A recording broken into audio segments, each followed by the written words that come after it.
I like to consider myself a resourceful person. So when I got my driver's license, I fully intended on driving my first car into the ground. That thing was built to last. I was gonna keep it running forever. Then I got behind the wheel, and 2 months later, T-boned. That car survived 18 years, but once it was my responsibility, it lasted about as long as a carton of milk. Now, I know what you're thinking. Wow, she really leaned into that women can't drive stereotype. Look, I wanted to prove it wrong. Instead, I hit another car 2 weeks later. Here's what really bothered me. That car could have lasted me years. Instead, I had to replace it. But that's just how our world works now. Cars, phones, anything slightly outdated, replaced, without thinking twice. But every replacement comes from somewhere. We rarely consider the raw materials, metals and minerals pulled from our earth to make all this stuff. Our world is driven by consumer demand. Yet, instead of recognizing the necessity of resource extraction, we villainize it, all while continuing to consume more. Today, we will dig at two often overlooked but deeply connected issues: overconsumption and the lack of diverse education about mining in the US. We love our gadgets, clean energy, and modern conveniences, but we don't stop to question, where do these materials really come from? To understand this disconnect, we will first tunnel through why so many people oppose mining without knowing the full story. Then we'll unearth the hard truths about where our resources really come from. Finally, we'll dredge through solutions, ways to support responsible resource extraction, and examine our own consumption practices while keeping both the planet and our future in mind. Most of us own a phone. Most families own a car. According to Our World in Data, the US ranks second in consumption-related emissions. We don't just consume, we overconsume, constantly upgrading and replacing. Everything we rely on, from cars to medical tools, depend on Earth-derived resources, like steel, abundant in my home state of Minnesota. Opposition to mining is widespread. Many people assume mining is inherently harmful without considering the environmental safeguards in place or the consequences of relying on less regulated sources abroad. Everything we consume has a cost. It comes from our Earth. If we want to keep consuming, we must take responsibility for where our resources come from. But why do we consume so much in the first place? Ever heard of keeping up with the Joneses? Necessity, social pressures, and marketing fuel our constant desire for more, driving demand for raw materials even further. An article from saybrook.edu titled More, More, More explains that social comparison fuels overconsumption.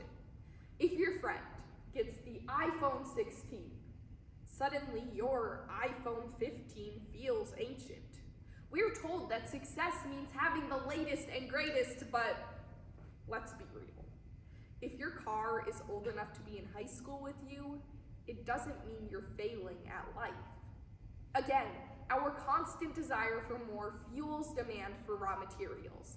Yet many people remain unaware of the mining required to sustain this cycle.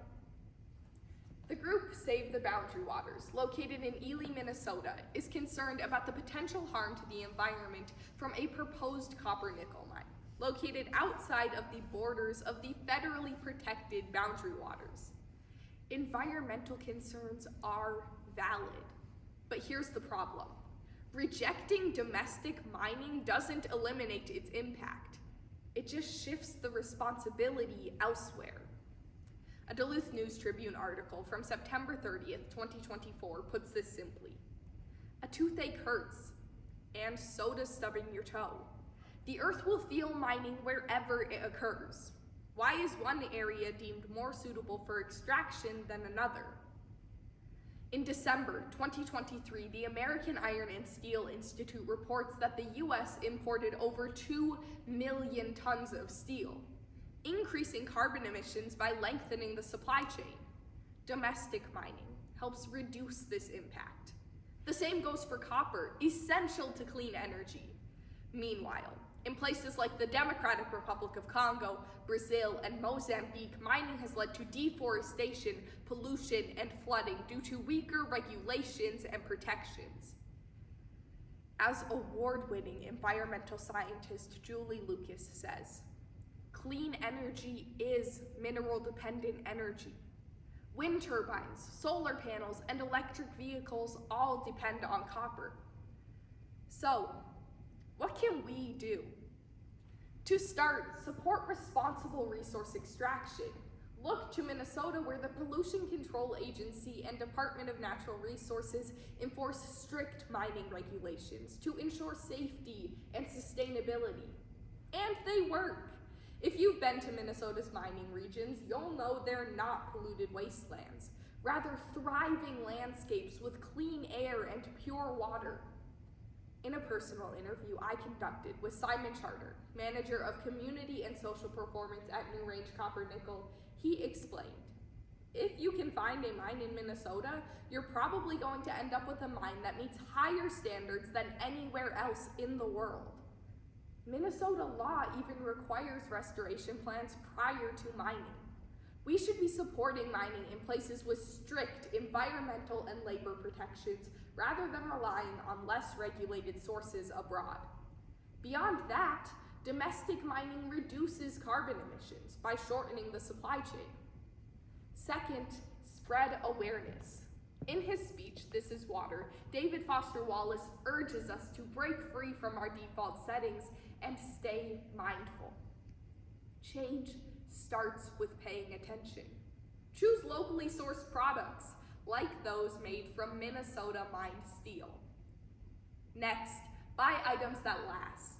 Repair what you can instead of buying new. Right to repair legislation has been introduced in all 50 states. In July 2024, Minnesota's Digital Fair Repair Act took effect, requiring manufacturers to provide consumers with easier access to repairs. So, that cracked phone in your pocket. Instead of dropping another grand on the latest model just because it comes in Moonlight Titanium, why not fix the one you already have? I mean, my grandma's had the same toaster since 1982. You really think your phone can't survive a cracked screen?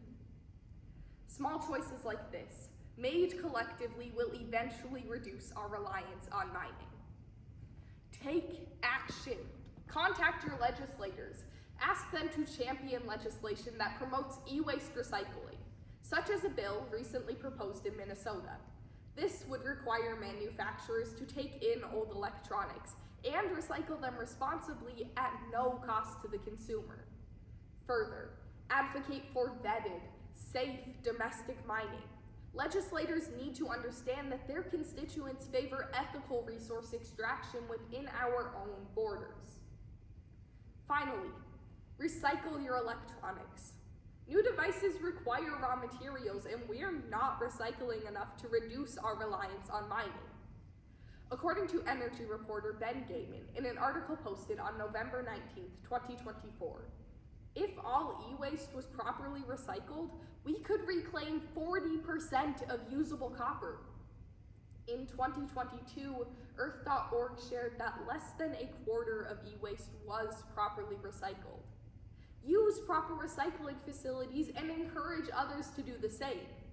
My community hosts an annual Earth Fest to promote responsible e-waste recycling, providing an opportunity to bring old electronics and recycle them responsibly. So, do what you already know. Reduce, reuse, recycle. I get it. You get it. We are the problem. Our constant desire to consume has been part of the American dream.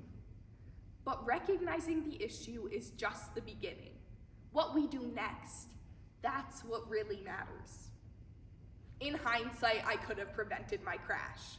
Maybe I could have been more careful, more aware, but I didn't think about the risks until it was too late. Just like how we don't think about where our resources come from until there's a problem. Mining isn't the main issue. It's how we consume. We demand more without considering the cost, but if we want to keep consuming, we need to take responsibility. Buying items that last, repairing instead of replacing, and staying informed.